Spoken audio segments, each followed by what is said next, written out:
probably ought to go backwards just a little bit.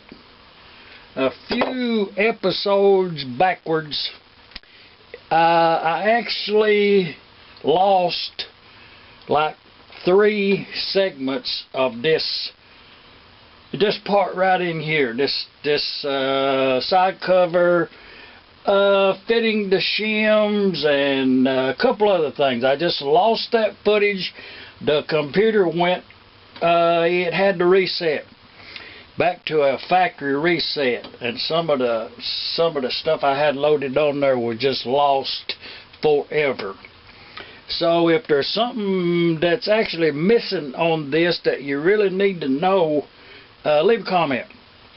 But to just start right here and carry forward, we've got that collar on there, and that's where that gear would go if you was using the big old accessory gear on the back of the engine. That's the spacer to go there.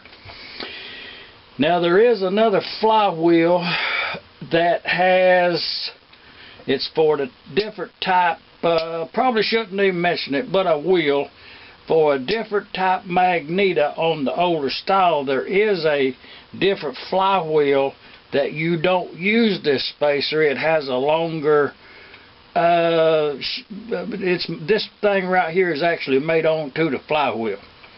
That's just a variation. But where we're up to now, we'll go over there to the workbench. But this pin that we installed right there, I'm going to show you something that needs to be really slick. Now to the workbench, and you can see this elongated hole right here, and that's supposed to be round. Well, this had worn, and it's in the same plane as the new pin is, and I just kind of rounded up there, wouldn't have no sharp edges on it, and we're going to use this hole as is. Seems to work really good, and we'll try to get a close-up after we get this on the engine. But we've got that on there, and let's put that flywheel on that engine now. I put a little bit of chassis grease on right there. No need for no anti-seize or any exotic lubes or anything like that. Just a little chassis grease, especially on that Babbitt bearing flange right there. And remember that little sliding pin down there, fixed pin, that has to fit into the governor sleeve itself. And you put that on there like that, push that up like that right there, and rotate that around there to where it goes in that hole, and then push that all the way in and see how it works. Let's just put us a little short gib key in there for the time being, and come around. And if you can see, possibly, not sure, but you see the center of that flywheel is up against that Babbitt bearing flange right there. Now I'm not going to tighten this. We'll put a new gib key in there, and I'm not going to tighten it up now. This is just on here so I can put the piston in. Makes it easier to rotate the throw of the journal down there. But anyways, to explain this before we move on, is the pin down there is in the hole in this collar right here, and that can slide in and out. And when you're replacing that pin, after you put it all together here, be sure to look in there and confirm that it sticks out a little bit on that side. Make sure it's long enough, but that's the way that works.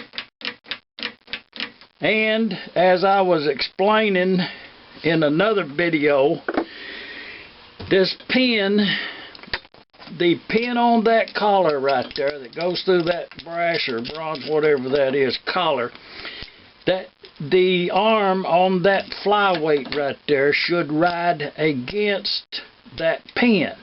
If you put this on there backwards, then that little arm right there will dig into the flat place on the other side over there, and it will put pressure on that. It's not good. It's not good. That's the correct way to do it right there. Now that's oil hole right there. That's oil hole up there. And in use, this right here should be oiled liberally. Oh, you should over oil the governor part. But we're just going to leave this for the time being while we get that. And I'll put that other on there. Let's put that other flywheel on there.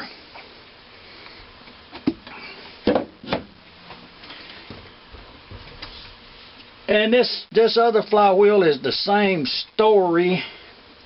It's the replacement.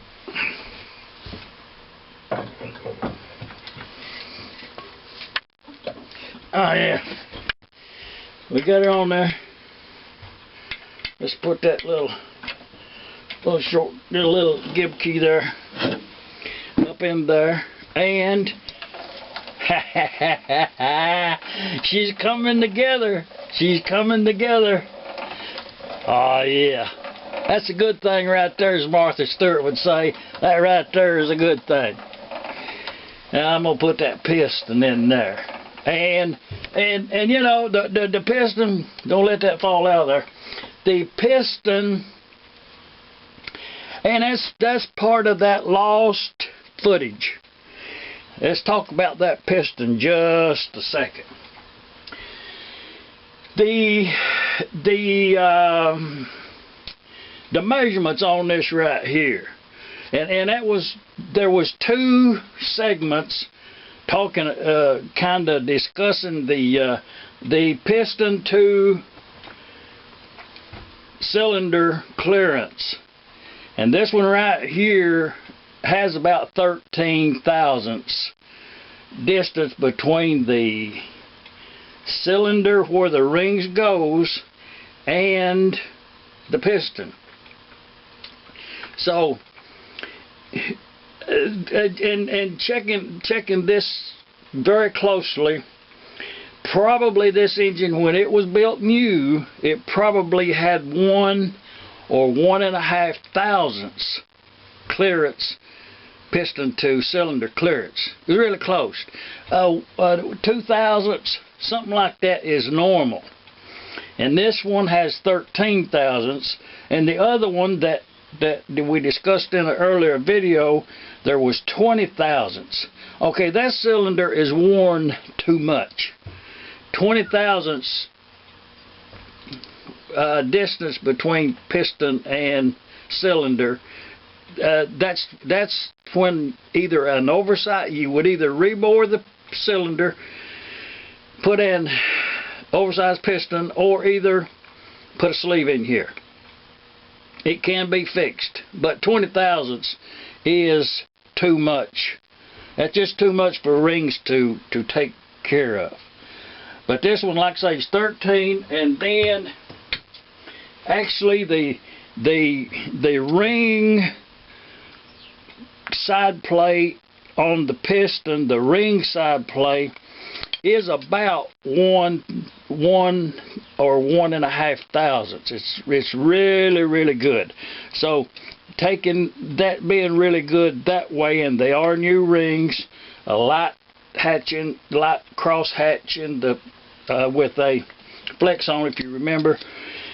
It's just trying to explain some of the lost footage, and I really don't know what it was, but anyway, I'm gonna put this in there, and we'll see how it runs.